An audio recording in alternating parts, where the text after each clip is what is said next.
Hello viewers, இப்போ நம்ம என்ன பார்க்க போகிறோம்னா, நம்ம லேப்டாப்பில் வந்து மவுஸோட டச் பேட் வந்து வேலை செய்யலைன்னா நம்ம என்ன பண்ணுறது. பாருங்கள், டச் பேட் வந்து வேலை செய்யலை. இப்போ நான் என்ன பண்ணலாம், எல்லாருக்கும் டவுட் இருக்கும். மவுஸ் பாருங்கள் அங்கேயே இருக்குது, ஆனால் டச் பேட் வந்து ஒர்க் ஆகலை. வீடியோவை பார்த்துட்டே இருக்கும்போது சப்ஸ்கிரைப் பண்ணிக்கங்க, பக்கத்தில் இருக்க பெல் சிம்பிளை கிளிக் பண்ணிக்கங்க. இப்போ வந்து ஒரு யூஎஸ்பி மவுஸ் எடுத்துக்கோங்க. யூஎஸ்பி மவுஸ் எடுத்து அதை உங்கள் லேப்டாப்பில் ஃபிக்ஸ் பண்ணிடுங்க.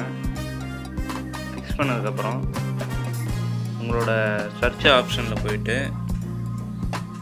மவுஸுன்னு கிளிக் பண்ணுங்கள். மவுஸுன்னு கிளிக் பண்ணால் மவுஸ் அண்ட் டச் பேட் செட்டிங்ஸ்னு வரும். அது உள்ளே போங்க. உள்ளே போன உடனே கீழே வந்தீங்கன்னா ரிலேட்டட் செட்டிங்ஸுக்கு கீழே அடிஷ்னல் மவுஸ் ஆப்ஷன்னு இருக்கும். இந்த பிரைட்னஸ் அதிகமாக இருக்குது, நான் குறைச்சிடுறேன். அடிஷ்னல் மவுஸ் ஆப்ஷன் இருக்கும், அதை கிளிக் பண்ணுங்கள். கிளிக் பண்ண உடனே ஒன்று வரும். அது உள்ளே போனீங்கன்னா அந்த ஆப்ஷனில் வந்து நீங்கள் மேலே பார்த்தீங்கன்னா button, pointer option, hardware, L N அப்படின்னு இருக்கும்.